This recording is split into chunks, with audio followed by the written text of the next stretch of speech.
আসসালামু আলাইকুম। আজকে নিয়ে আসলাম পুডিং কেক রেসিপি। চলুন শুরু করি। প্রথমেই একটু ক্যারামেল করে নিব, যার কারণে একটু চিনি দিয়ে অল্প আছে ক্যারামেল করে নিয়ে পাশে রেখে দিয়ে, একটা ডিম চিনি দিয়ে ভালোভাবে মিক্সড করে নিয়ে এটা আমরা ঢেলে দিব ১ কাপ গরম দুধের মধ্যে। গরম বলতে একদম বেশি গরম না, অবশ্যই গরম। তারপরে ডিমের কাঁচা গন্ধ দূর করার জন্য কিছু ফ্লেভার দিয়ে এটাকে মিক্সড করে নিয়ে ছেঁকে নিব। তারপরে আমরা কেকের মিশ্রণে তৈরি করার জন্য চলে যাব। একটা ডিমের সাদা অংশ ভালোভাবে ফোম চিনি দিয়ে করে নিব, যেন চিনি গোটা, গোটা ভাব না থাকে। তারপরে কুসুম দিয়ে হালকা মিক্সড করে নিয়ে এখানে ময়দা, বেকিং পাউডার মিশ্রিত ব্যাটারটা দিয়ে অল্প আলতো হাতে মিক্সড করে নিব। ওভারবিট যেন না হয় সেই কথাটা মাথায় রাখবেন।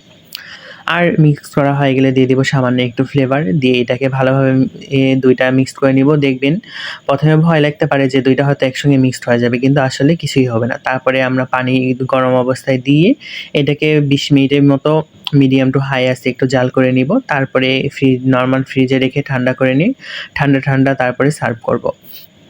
গরম অবস্থায় ডিমোল্ড করতে যাবেন না, তাহলে কিন্তু এটা একবারেই ঘেটে যাবে। তো দেখুন সার্ভ করলাম ঠান্ডা, ঠান্ডা ফ্রিজে রাখার পরে। সবাই ভালো থাকবেন। আল্লাহ হাফেজ।